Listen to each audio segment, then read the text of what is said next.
Good evening, everyone. How everyone's doing?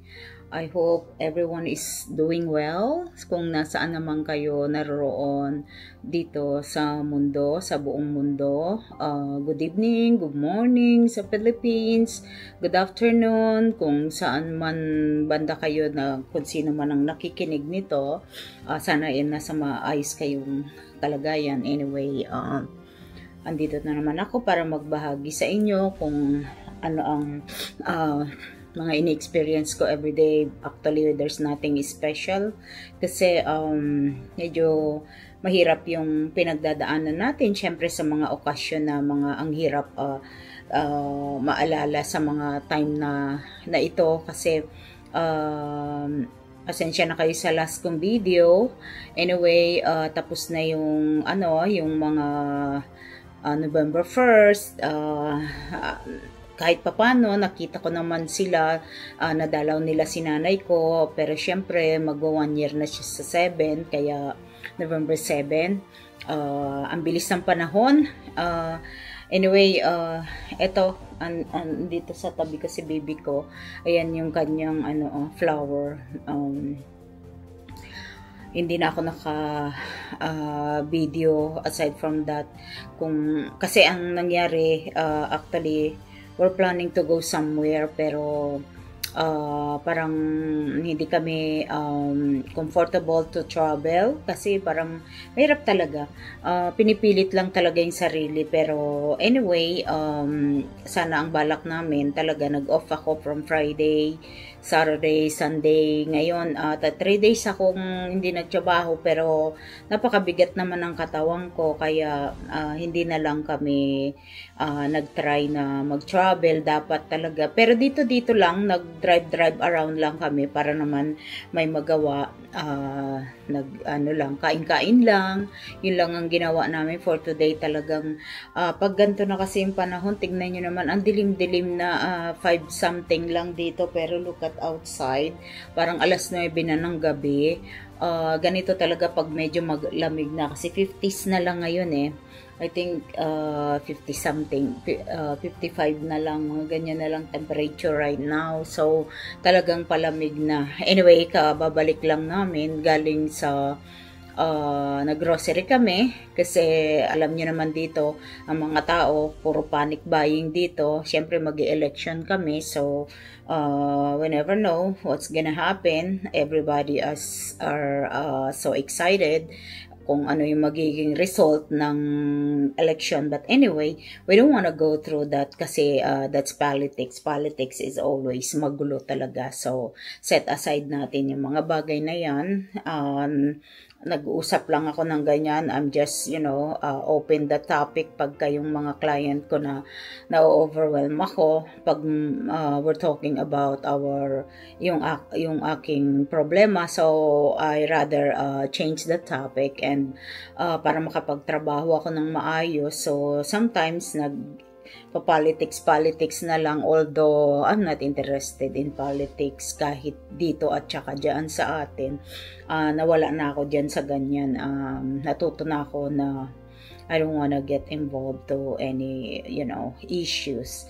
Parang sa pamilya din yan, sa kaibigan, sa mga tao, ganun talaga ang buhay. Talagang walang perfect. Lahat tayo, meron tayong pagdadaanan. Lahat tayo, may mga issue, lahat tayo nag-i-struggle kung ano-ano. Yung iba, sobra-sobra sa pera, pero may problema pa rin. Yung iba naman, wala nang kapera-pera, magulo pa rin. Yung iba naman, ang problema lang, pera. Yung iba naman katulad namin, ang problema, puso. Kaya talagang kung ano-ano lang pero honestly, I'm so glad na ito ang trabaho ko kasi marami akong naririnig na kanya-kanya tayong drama sa buhay. Kahit papano, sometimes it's good and bad yan sa akin kasi at least sometimes pag down ako, I feel like, ang dami rin pala ng nagsasuffer, hindi lang ako. But anyway, kakalungkot naman sabihin na, hindi lang ako nagsasuffer. Hindi ko naman gusto mag-suffer yung mga tao. Syempre, ayaw mo yon dahil hindi yan magandang pakinggan. Sino ba yung may gustong mag-suffer? Syempre, lahat tayo ayaw. Anyway, same ano pa rin kami, ang same problem pa rin kami, same issue pa rin naming dalawang mag-asawa yung tulog namin. Syempre, hindi na yan magiging normal. Siguro later on, I don't know when. I cannot tell until when. But like I said, we're hanging there. We have to keep going. We have bills to pay. Kaya so anyway, ang bilis-bilis ng panahon, di natin alam kung anong mangyayari. Katulad ngayon, kaka-weekend lang, and then tapos na naman to ngayong weekend. Matatapos na naman ang taon. I can't believe. Parang, I don't know, napakabilis talaga. Kaya, hindi ko alam kung ako ay tumatanda lang. Kaya, yun ang feeling ko. Parang ang bilis-bilis. But anyway, kahit mabilis, parang we cannot wait until, parang gusto pa rin naming habulin yung panahon. Para bang gusto namin, unahan pa namin yata yung panahon. Kasi, syempre pagka ang tao wala nang ka-drive sa buhay, parang gusto mo madaliin mo na yung buhay mo. Pero I know that's a very bad idea kasi the more you aim, the more na gusto mong mangyari, yun ang mga hindi nangyayari. Kaya pero kung minsan syempre tao lang tayo, hanggang reklamo lang naman tayo. Reklamo lang naman tayo na reklamo kasi yun lang naman ang kaya nating gawin.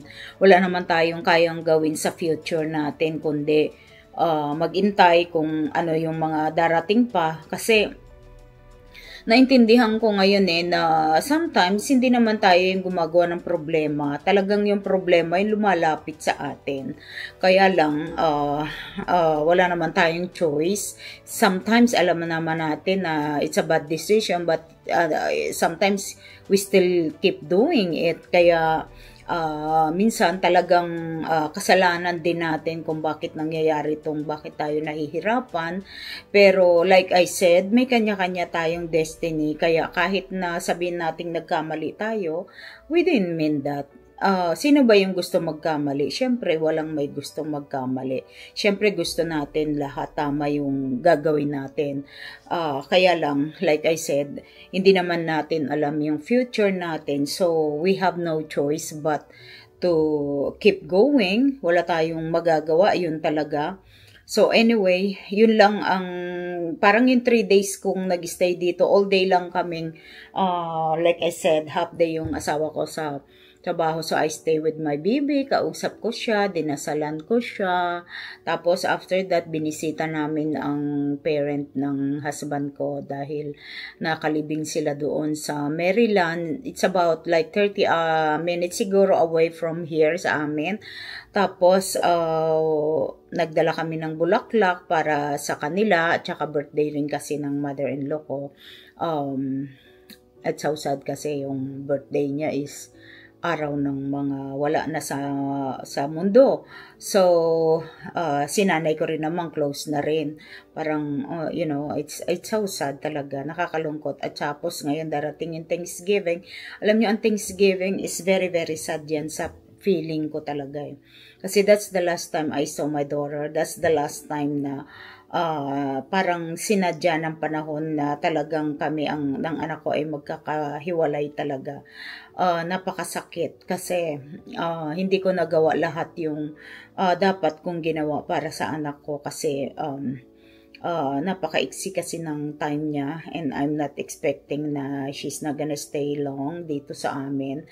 So, talagang ang regret ko hanggang habang natutulog ako, lahat-lahat alam ko naman lahat ng ginawa ko sa anak ko ay para sa kabutihan niya. Kaya lang, may time talaga, may mga panahon talaga na may mga bagay na, akala mo kasi parang nakakampante ka sa buhay mo na yun na talaga yung buhay mo. Sino ba naman ang mag-iisip na mawawalan ka ng anak just like that?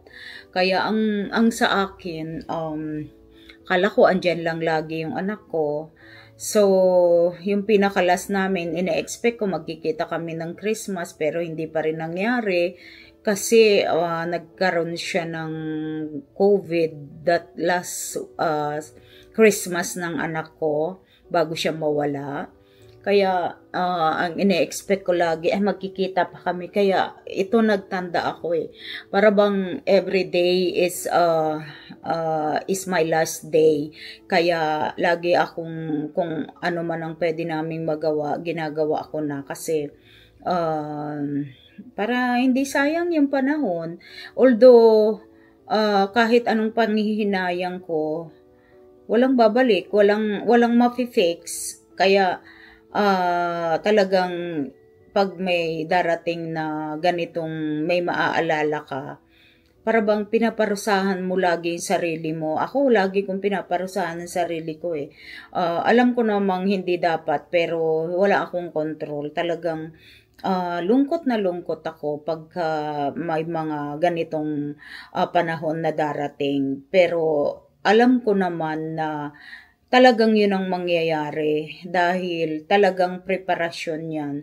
Dahil ang anak ko talagang mawawala. Sana man lang kaya nalungkot ako, kaya kay nanay ko, talagang lahat ng ni-request niya, kahit magalit sa akin ng mga kapatid ko, ginawa ko talaga eh. Alam ko naman kasing hindi, at least meron siyang last will ba na gusto niya, at least masunod natin. Pero hanggang ganun na lang yun, hindi naman natin alam kung wala naman tayong idea kung ano yung dapat naman talagang gawin para sa akin dahil nasa ganitong situation na ako, talagang sinunod ko lahat kung ano yung gusto ni nanay. Kasi I feel bad kasi hindi naman yung anak ko nagkaroon ng chance na hingiin niya sa akin yung lahat ng gusto niya, yung mga gusto niya na rin.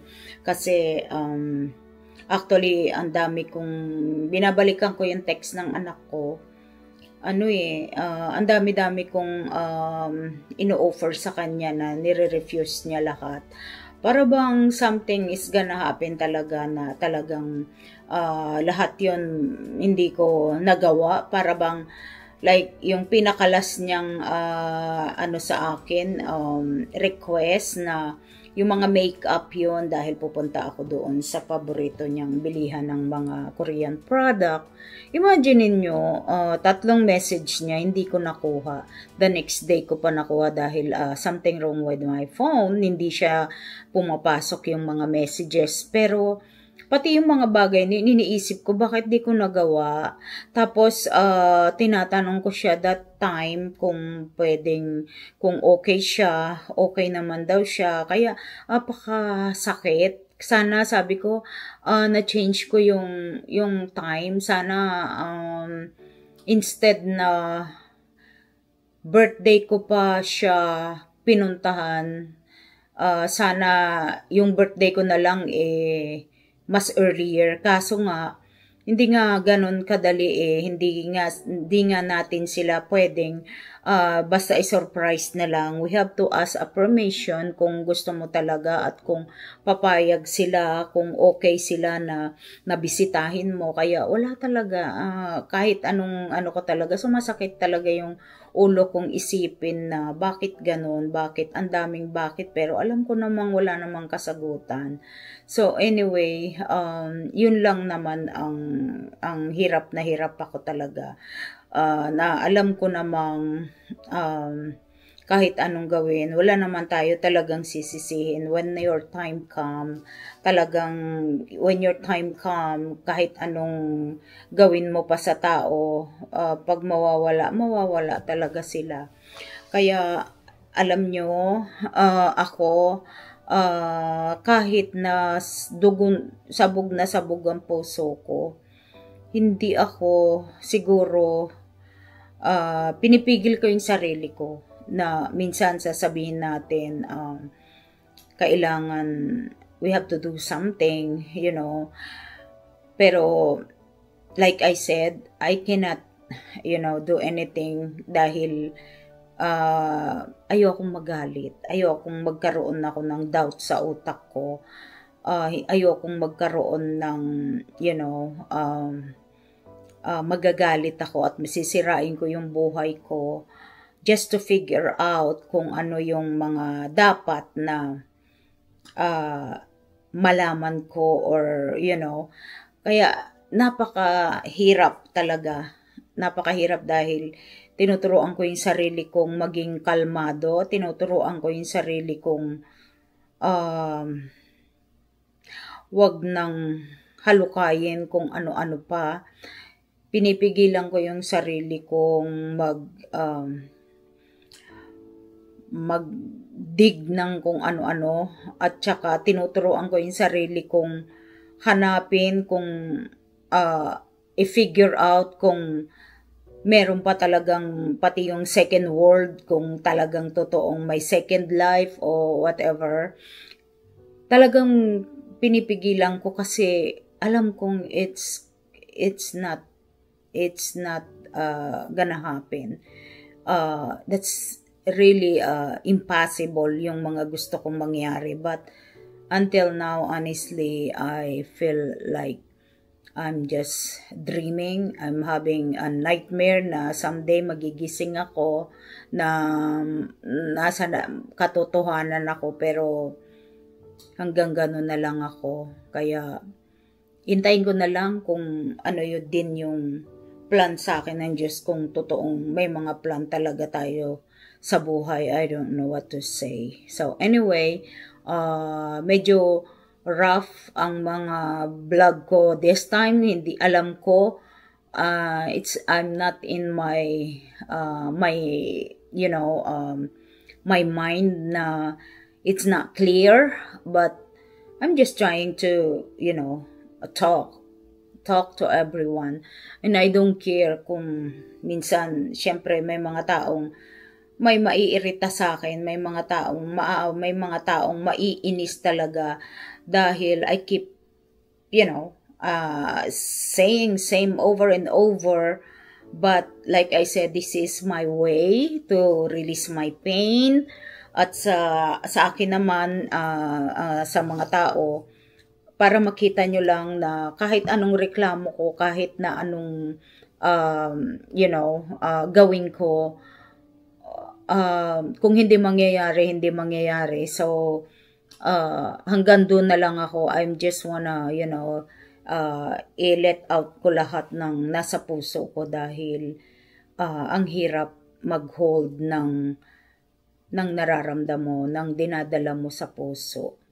So, anyway, like I said, itong weekend na to, hindi kami activities ng asawa ko, but we go out. Like I said, kakain na lang, kaya pasensya kayo, puro pagkain na lang tong pinapakita ko. Alam ko, maraming sasabihin, napakasarap na ng buhay ko, pero honestly, kahit anong sarap ng pagkain yan, hindi ko ma-appreciate talaga. Buti pa noong wala akong makain, talagang ang bawat pagkain na isinusubo ko ay napakasarap. Pero ngayon hindi talaga, parang wala akong panlasa. Lahat ng nakikita kong pagkain, kinakain ko lang kasi kailangan kong kumain dahil nagugutom ako. Pero yung katulad noon na talagang dinidream ko makakain ng, you know, yung mga gusto natin. Pero ngayon talagang wala. I'm just doing this para may kwenta lang yung buhay ko.